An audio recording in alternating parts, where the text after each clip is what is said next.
Good afternoon, and thank you for your patience. We're so happy to have you with us today. My name is Lindsay Petrus, and I am the Cancer Program Director here at the American Indian Cancer Foundation. On behalf of ACAF, I'd like to welcome you to our part two of our webinar series, Gather, Cook, and Nourish, Healthy Indigenous Foods on a Budget. We appreciate you all being here with us today and engaging in this conversation. Before we get started, I'd like to share a little bit about the American Indian Cancer Foundation. We are a national, Native-led nonprofit organization established to address the tremendous cancer inequities faced by Native communities. ACAF is Native governed, and its board members and employees have an array of experience serving health needs of our people. Our mission is to eliminate the cancer burdens faced by Indigenous people through improved access to prevention, early detection, treatment, and survivor support. To learn more about ACAF and the work we are doing, please visit www.acaf.org. Now I'd like to pass it over to my colleague, Emily. Hello, everyone. My name is Emily Babiak, and I'm also with the American Indian Cancer Foundation. Thank you all so much for being here. It's now time to introduce our wonderful speaker. Today, we have the pleasure to hear from Nico Albert Williams of the Cherokee Nation, and she is the founder and executive director of Burning Cedar Sovereign Wellness. And she's going to do a live demo for cooking Indigenous foods on a budget today. And we're very excited to have her join us. I'll pass it over to you, Nico.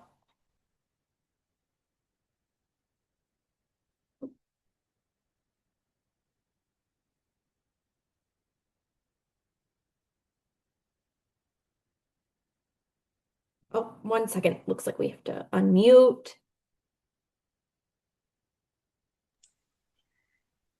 There we go. It's echoing. Sam, can you please unmute Nico?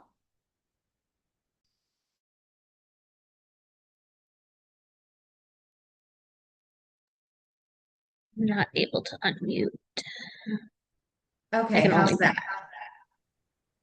We have an echo going on. Try one more time, Nico. Okay, can you guys hear me? There's a slight echo.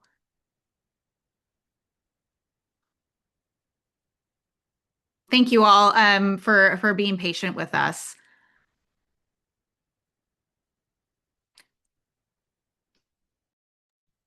Nico, I wonder if you can unmute on your phone, that device.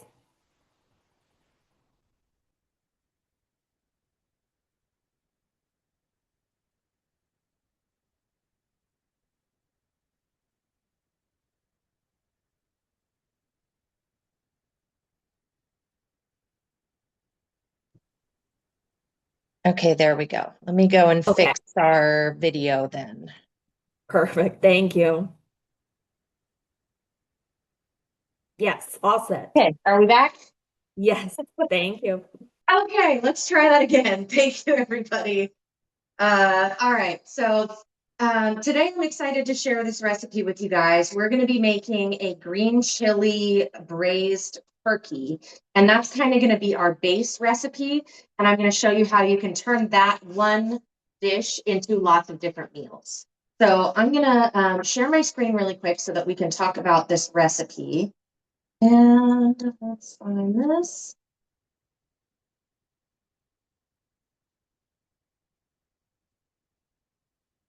And actually, I'm not sure if we're going to be able to, hopefully you guys will be able to see this because with me talking, it might put me standing in the kitchen in the center here.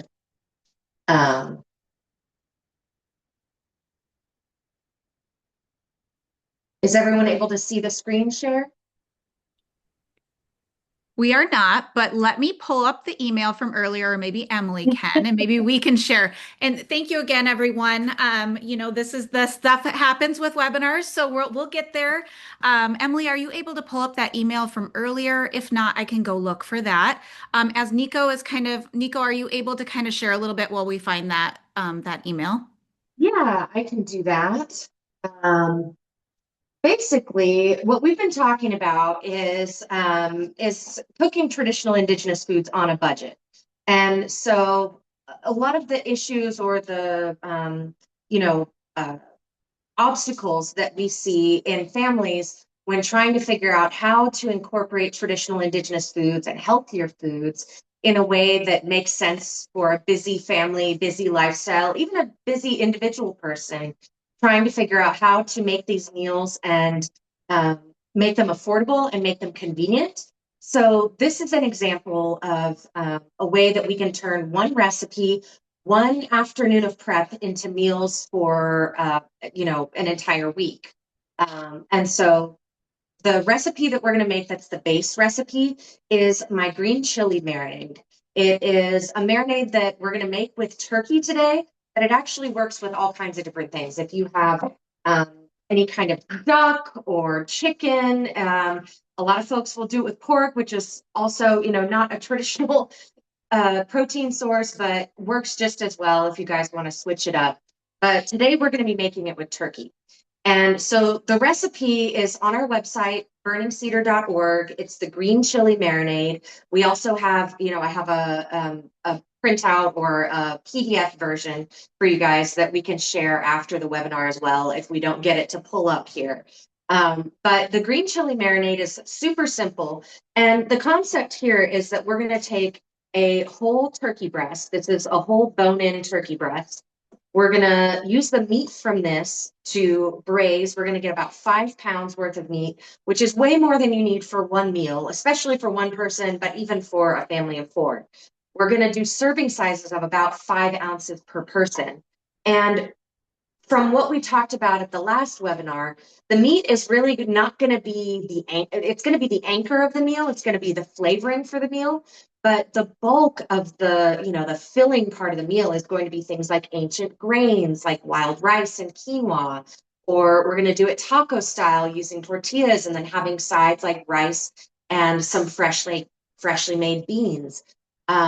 The turkey in the green chili marinade is going to be the flavor of the dish, but we're not going to have a ton of meat. So it's not going to be a huge portion of meat with, sides. It's going to be the flavoring element. So we're going to make this 5-pound batch of green chili turkey, and then we're going to be able to potentially freeze a good portion of the meal, make it for one meal, and then be able to pull it out of the freezer and use it as the base for a variety of extra meals throughout even the month. You don't want to necessarily be eating green chili. Well, you might want to. This is delicious. So you might want to eat this green chili turkey 5 different ways during the week. But if you want to kind of make it stretch and, bring that flavor back at different points during the month, we can make this 5-pound batch of turkey, use part of it, and then keep 4 more meals worth in the freezer that we can pull back out and create different meals out of. So the first thing that we're going to do this green chili turkey is we're going to use this whole turkey breast and cut the meat off of it. So this is one of the things. I'm going to grab some gloves off screen here. This is one of the things that we talked about when we talked about those techniques for saving money, and that is buying things in the larger kind of primal cut, a whole turkey or a whole turkey breast, instead of just buying the boneless turkey breast, which is more costly per pound. We're going to buy the cheaper one, but we're actually going to get more out of using the bone in, because we're going to take the meat off of the bone, but then we're going to have that bone to use to make broth, which we're also going to need in the recipe. But we use a lot of turkey breasts around here, so we're always keeping turkey bones in the freezer, and then you can kind of keep them until they accumulate into a few turkey breast bones, and you can make a huge pot of turkey stock. So what I'm doing right now is I'm pulling the skin off of the turkey, because since we're doing a braised version, of course, I love crispy turkey skin if we were to roast the whole thing, which is delicious, but that's a cooking demo for another day. This one we want skinless. So I'm just pulling that off, and I'm going to put the scraps back in my bowl here.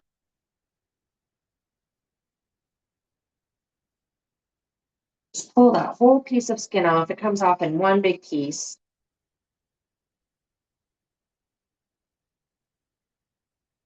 And then this is where you bring a little bit of knife skills into this. And the nice thing about um, doing this braised dish where we're going to cut the meat into stew meat sized pieces is you don't have to be super skilled at cutting the meat off of this. You just want to get the meat off of the bone, as much of the meat as you can. And you kind of just use your knife to follow along the bones that are in here. Once you do this once, you can kind of see the shape and the size of the breastbone, and then you'll know where to cut when you do this in the future. I'm just cutting right off the side. I have one big half breast. That's probably about 2 pounds of meat right there. And now I'm cutting it into these like big kind of stew sized chunks. And I'm just putting that right in a baking dish. Any kind of shallow baking dish will work. Or you can do this, excuse me, you can do this in a heavy skillet, or not skillet, but a Dutch oven would also work. This will be just about the right size to fit into a Dutch oven. So there's all of those. We're going to come on the other side and cut this other half of the breast off of the bone.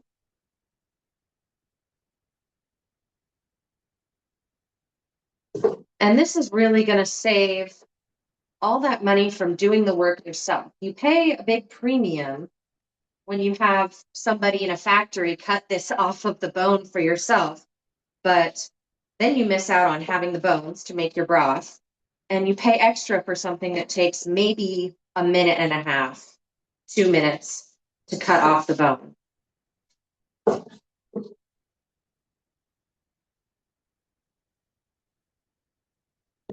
Okay. So we've got all this cut into chunks. We're going to add that to our pot, just in an even layer. So you can see I've kind of left a little bit on the bones here. I'm going to go back and just whittle off all of that extra meat that I left behind, because I really just want to get all of the meat off of that bone to be able to use it for my braise. And then the less meat you have on the bone, the more clean the bone is, the cleaner of a broth that you're going to get from using this kind of rib cage bone to make stock. All right. All of those good little bits are off. And so I'm going to set this aside for later. But yeah, basically this is our just the turkey bones left over. You're going to just set this in a pot, cover it with cold water, be able to bring it up to a boil, and then reduce it to a simmer for about an hour. And then you'll have delicious turkey stock, which we're going to use in this recipe also. So we'll set that to the side. And we'll put together the Nico? rest of the marinade. Yes. Unfortunately, your screen went blank right now. Okay. Since I'm on the phone. You're back. Okay. Oh, That is probably going to continue happening. Let me see if I can change the settings so that it doesn't go blank. beautiful. One moment, stand by. No problem. Everyone has really amazing feedback as you're doing this, Nico. I mean, people are wondering about the knives you're using. They're amazing. They're wondering if this can be done in a crock pot, I would imagine, huh? Yes, absolutely. So that's something I was going to say is Yeah. you can do this. Oh yeah, see, screen timeout 10 minutes. Let's not do that. Let's not do that. Yep. I don't know why yeah, Hey, interesting. we're learning things for the future. People are learning with us. We're all We okay. are. Yep. All right, Yeah, I think hopefully the that crock. I don't it that's so crazy. It doesn't give me a chance to an option to turn this screen timeout completely off, but hopefully it detecting me in the video Well, we can give you a will little help. heads up. Touch your screen if you Yeah. need us to. We can do that. Okay. But yes, you can make this recipe in a crock pot. I'll show you when I show you the magical, finished version that I have prepared here. It's actually from an Instant Pot. So if you do this in an Instapot, that takes about 30 minutes start to finish, which is incredible. But the other version, the crock pot, you just put this in the crock pot and you can leave it. And there we go. Leave it for, I don't know, in a crock pot, I would say probably 3 hours. The way that my recipe online says is you're going to set your oven to 300 and cook it in there for 3 hours. So crock pot will be very similar if you don't want to have your oven on all day long. So I'm going to get rid of this meaty cutting board and I'm going to grab another knife. And to answer the question about my knives, I have my really super fancy chef knives that I tour with, but in my kitchen here at Burning Cedar, I use a much more affordable knife. They're Schmidt Brothers. I think I got them from Sam's Club. But the key is keeping your knives sharp, even an inexpensive knife. As long as you keep it sharp, it's going to be a lot easier for you to use. A dull knife is the easiest way to hurt yourself. So I'm going to dice up some onion. And these are absolutely enormous onions. Really, we just need 2 cups of onion. That should be about 1 onion if you get a normal size onion. These guys are monsters. So I'm only going to use half of this onion. And we're just going to dice that up and stick it straight into a pot or baking dish with turkey.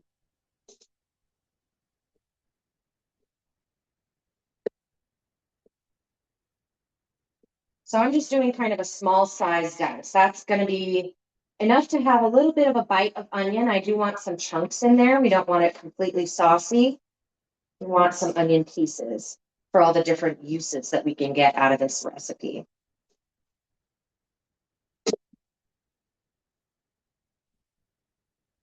So we're just dicing that up.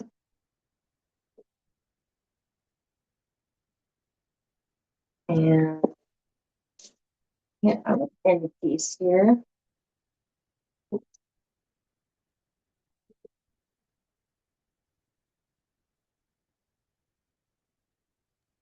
And Nico, we had another question. If you include the skin when you make the broth?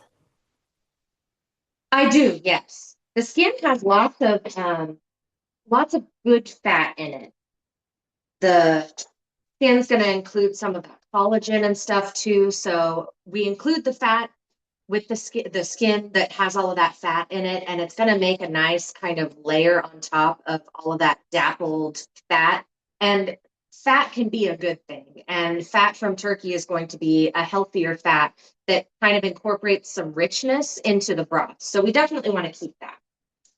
And speaking of broth, I'm going to show you guys another trick that I have, and that is my broth bag. So I've cut my onion up. I've got all of these scraps, right? We could put that into compost, and sometimes I do. But I also keep these broth bags in the freezer. So this is just a gallon Ziploc freezer bag. And you can see I've got a bunch of onion peels in there from today. I've got some celery ribs, some ends of carrots and stuff.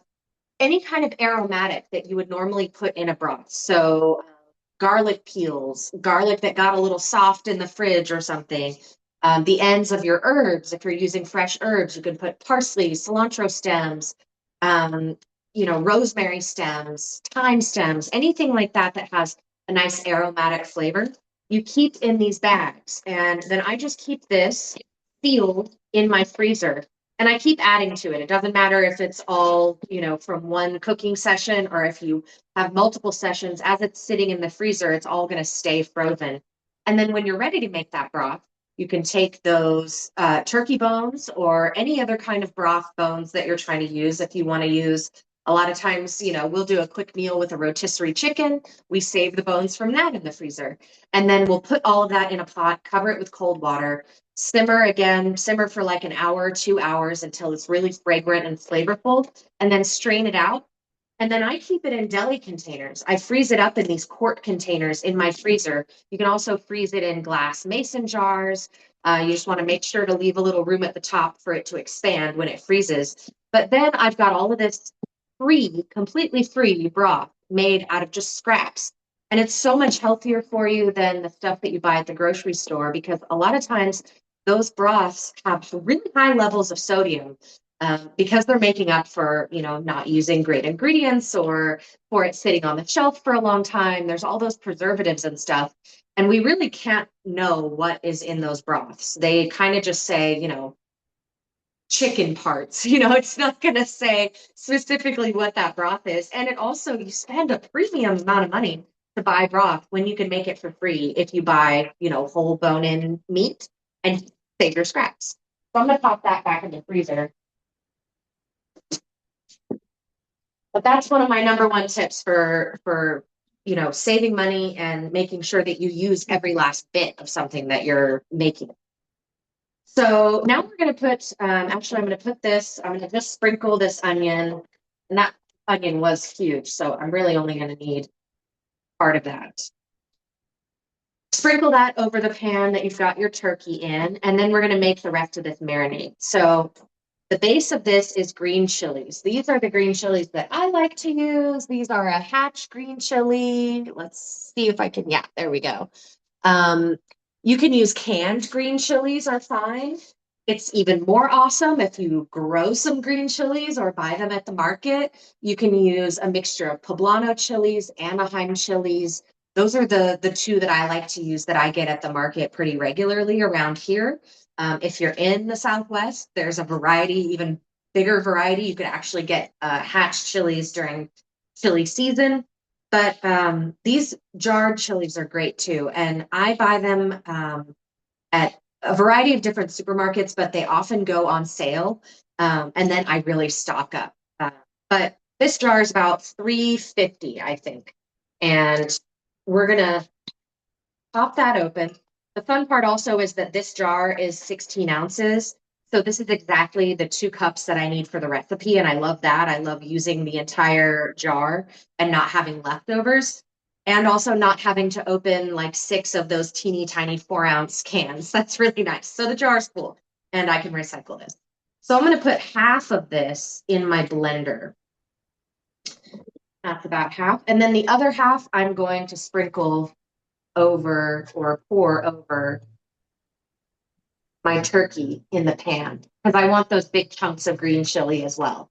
So we're going to kind of make the flavorful broth with the green chili, half of it, and then put the rest in the pot. Nico, Yes. as you're doing that, can you touch your screen? And I have a question for you. So one of the questions, and I think it's kind of funny, but it's something that we all think about. How do you not cry when you're cutting onions? Do you have any tips or tricks? I do have a trick, and it's that I wear contacts. There you go. If I was wearing my glasses right now, I would be blubbering all over my face.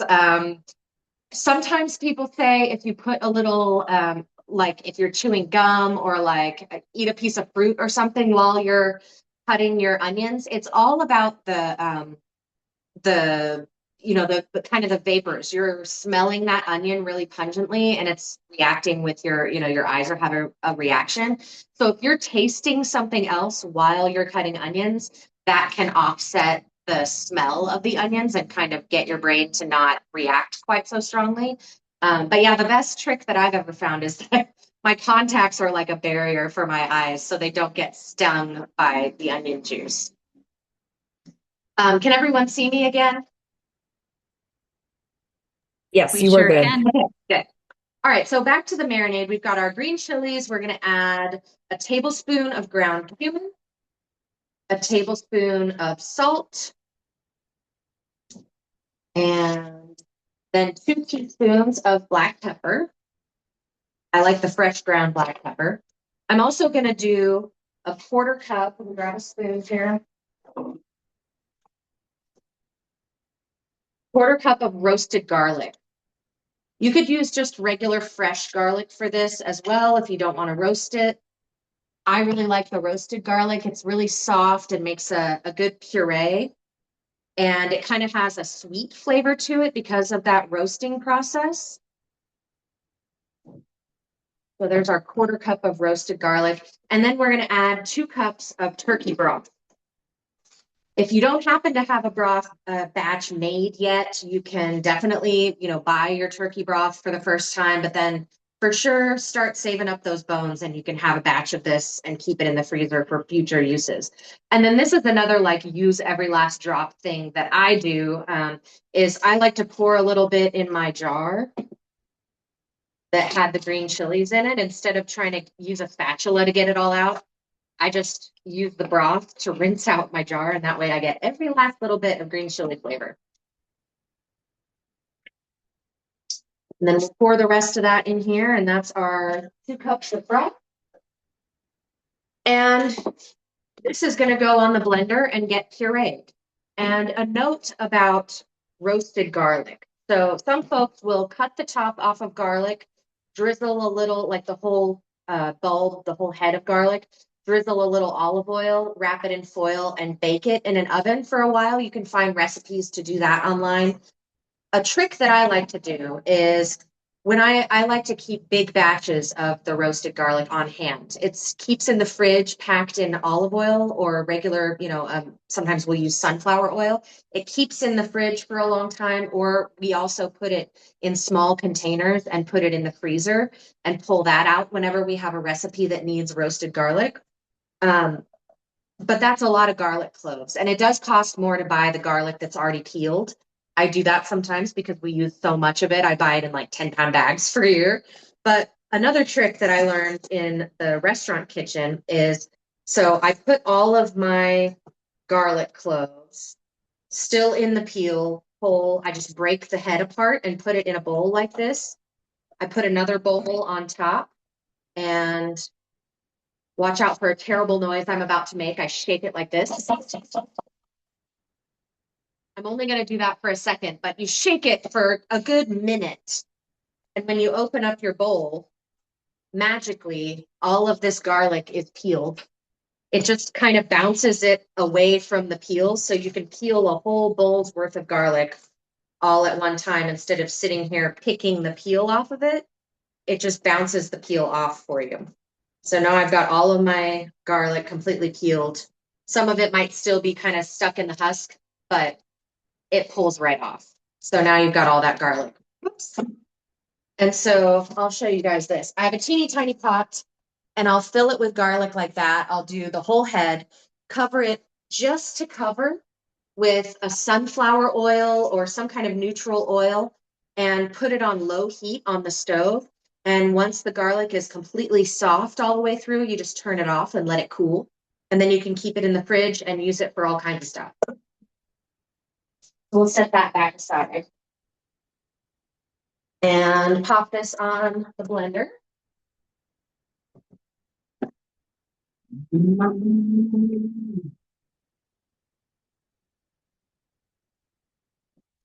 I didn't have to blend it too much. There's really, just not too many chunks because the roasted garlic is so soft and the chilies are pretty soft themselves. And we don't want it pureed completely smooth. We want to see just a little bit of texture in there. And we just pour that right over.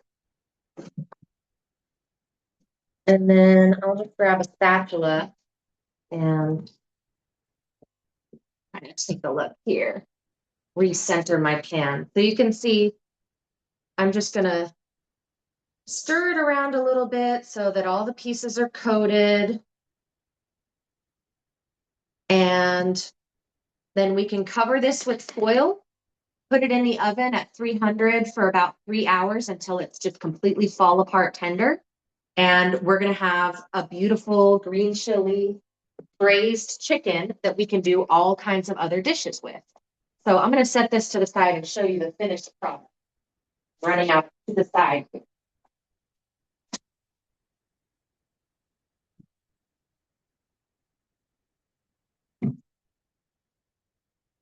So this is the batch that I made in my Instant Pot this morning. If you have an Instant Pot, it's kind of a lifesaver. It saves a lot of time. I'm gonna pull out.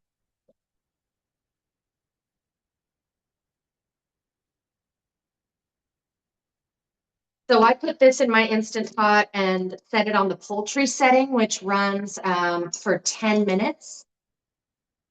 And it takes about 10 minutes for the pressure to build up. And then we've got this perfect fall apart tender. Use a little scoop here to pull it all out so you guys can see.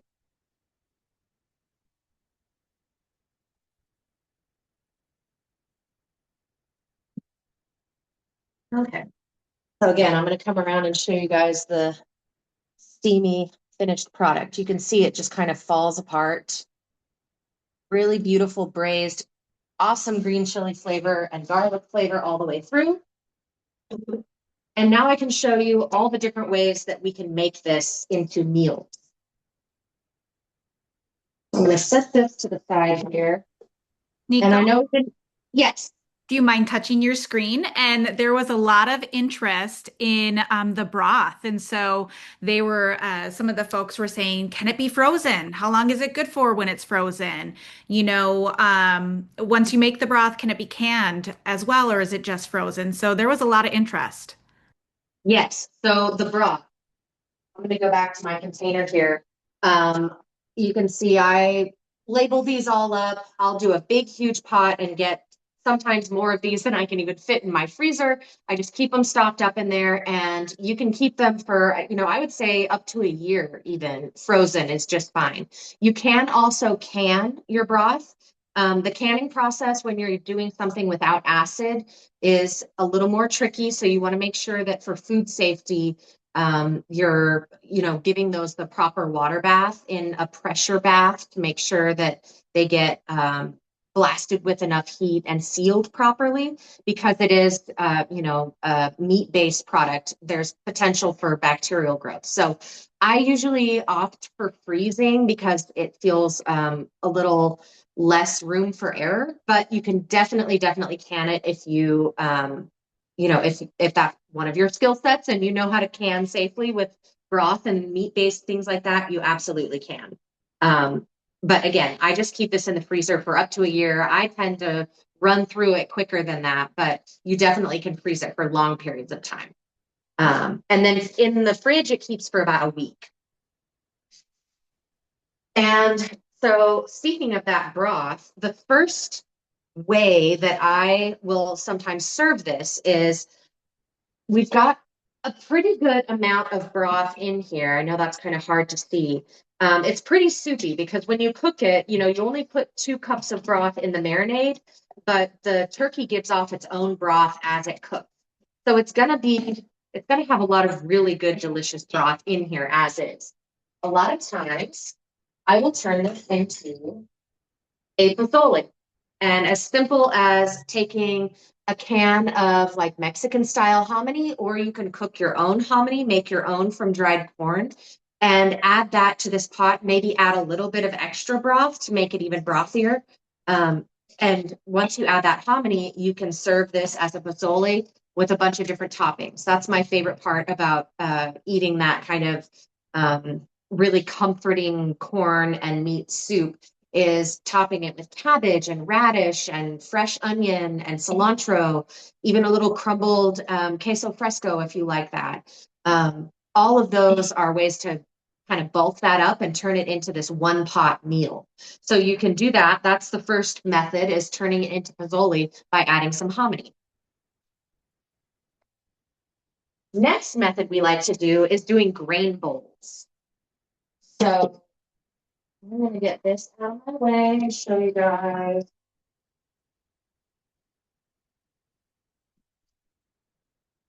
I will cook up 2 different ancient grains. So we've got some wild rice. This is wild rice from the Red Lake Nation, Ojibwe. And then we've got some quinoa. This is like a tricolor quinoa. And these both cook up just like rice. You can put them in the pot. You can cook them separately because they do have separate cooking times, and kind of combine them into this ancient grains mix. And this is the base that I use for a lot of our lunches, is cooked quinoa, just cooked in some lightly salted water, cooked wild rice, and we've got this delicious like base for a grain bowl. This is the huge portion right here. I'm going to say, and I'm actually going to switch to, we do have the meal cost breakdowns. I have a worksheet for you guys that we can send out later that shows the breakdown of this. But for the grain bowls, you're going to add, just for a family of 4, you could cook 1 cup of wild rice and 1 cup of quinoa and add that together. And that's your base for the grain bowls. And then with that, we can add some extra traditional indigenous ingredients to make it a complete meal. So what I've got here is an acorn squash. You can use any kind of winter squash, and you'll just scoop the middle out of this. And this is actually a recipe that we also made some recipe cooking videos with ACAF. So we've got a recipe for ancho chili roasted, like glazed squash. You can make that recipe and have that be part of your grain bowl. Scooping my seeds out. And I'll just really quickly cut this into cubes.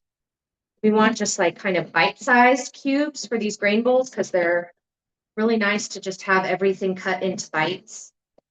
Easy to eat on the go. This is a great one that you can meal prep for meals to take to work or to school with you, because it's actually good room temp or hot. But just kind of cut our squash into cubes like this. Doesn't have to be pretty. But we're just going for like 1-inch bite-sized cubes, just like that. Cut that all up.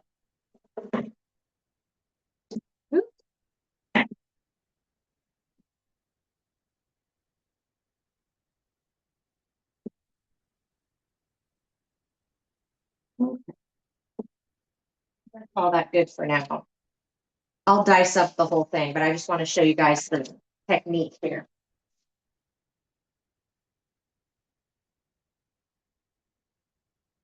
We're just going to toss our squash into a bowl. We're going to hit it with a little bit of ancho chili powder. It's a nice kind of smoky, sweet, and spicy chili powder. Just a little bit on top of there. I like to do a little smoked salt to kind of amp up the smoky flavor. You can use regular salt as well. Just a little sprinkle of that. Little bit of olive oil just to get everything to stick together. And then a little bit of maple. Just like maybe a teaspoon on there is all you need to add a little bit of, just enhance the sweetness of the squash itself.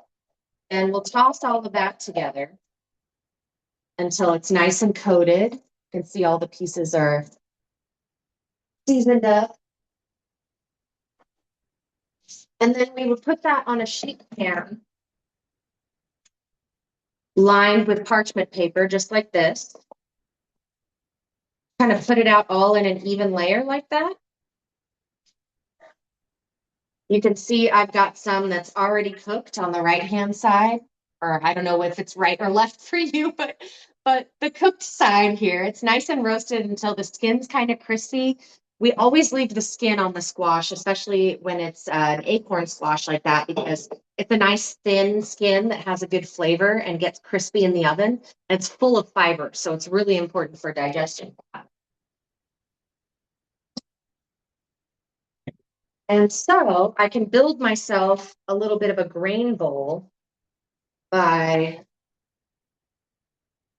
starting with a layer of grains on the bottom. Again, these are just cooked in salted water, so they're very lightly seasoned. But there's tons and tons of protein and micronutrients in a mixture of quinoa and wild rice.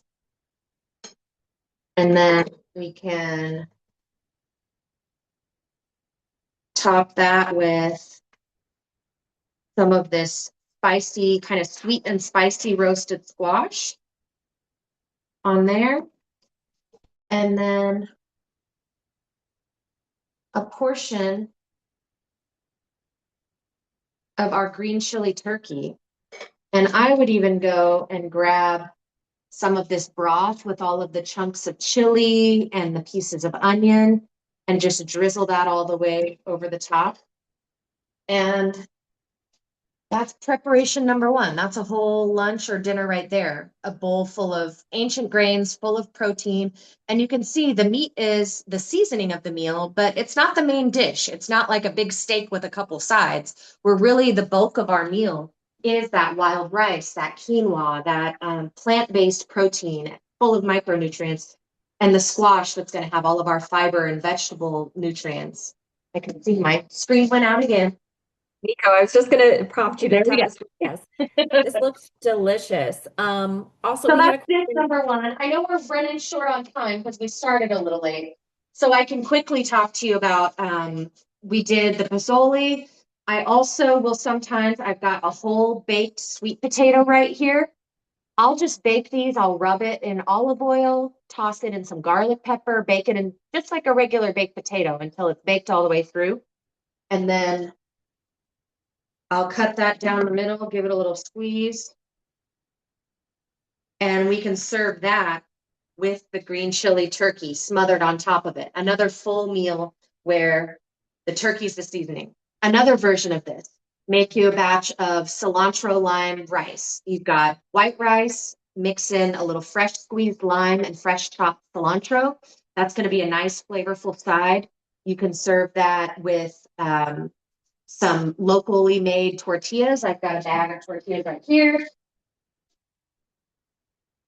And you can do street taco style. So heat up your tortillas in in a skillet till they're nice and warm on both sides, a little bit of browning on them. And then do your turkey in the middle as your filling for the taco. Top that with some cilantro, some diced onion, a homemade salsa, which we're also doing a recipe video through ACAF for a homemade roasted salsa. Would be delicious on that. Serve that with some beans on the side and that rice dish, and that's another complete meal. So all of these, versions, we've got 5-pound recipe of the turkey that is going to stretch into a total of 4 meals for a family of 4. And so this entire thing, with the cost of the turkey, all of the extra sides and toppings and different additions that go with each meal, you're looking at about less than $65 to make 4 meals that will last you almost an entire month's worth of meals. So, we've got maybe 5 minutes left for some questions or anything. I know that was a lot all at one time. Yes, thank you, Nico. You're doing such amazing work, and I'm sure you've made us all hungry. But we were honored to hear from you, learn from you today. We did have a question come through in the chat about healthier options for purchasing grains outside of like the grocery store, if you have any suggestions. Yeah, a lot of these, especially the traditional grains that are produced by like our tribal producers, those that's where I source mine. I don't usually buy wild rice from the grocery store. I buy it directly from the Red Lake Nation tribe or Leech Lake Nation. There's a lot of different tribes up north that grow their own rice, both cultivated and wild harvested. And I usually try to buy from them because I know that that's a sustainable and eco-friendly source. They're treating that rice as a good relative. There's some links on our website. If you're buying like white rice, there's a company called Rollins Raw Grains that I like to buy from. They're a Gullah Geechee owned rice farming company, and they do some Carolina Gold rice that's really great to use in place of like a commercial white rice. A lot of these things do, have to be ordered online. And that's when that community buying or community purchasing to be able to purchase in bulk and get the savings passed down through your community. That's another a great way to save money doing that is to buy those bulk from, trusted and sustainable and tribally sourced producers, and then, share that in community and be able to know that you're buying something that is a high quality and get it for a good cost.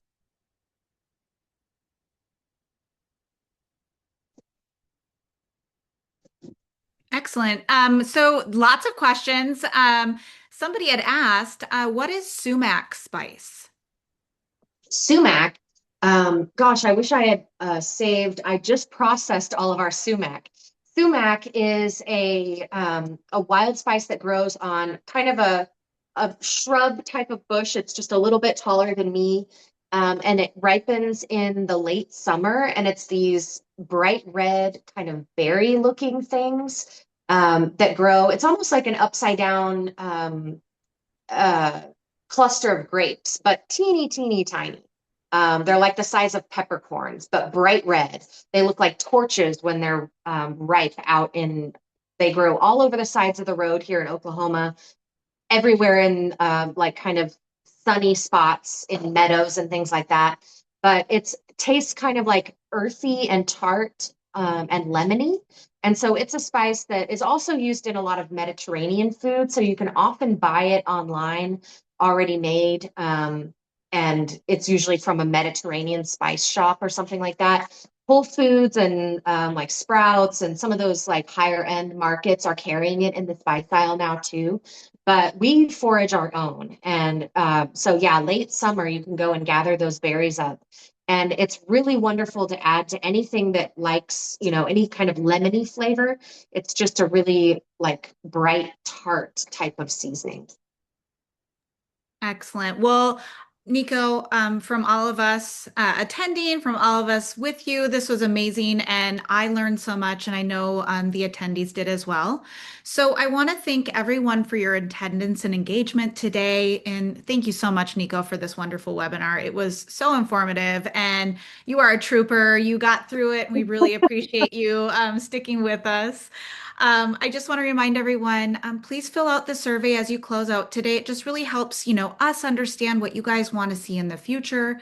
And it helps us with different opportunities. And just feel free to reach out to us at thehealth@acaf.org if you have any questions. Visit our website, visit Nico's website for additional resources. And again, we want to thank you for coming and wish you all a best remainder of your day. So thank you very much. So, everyone.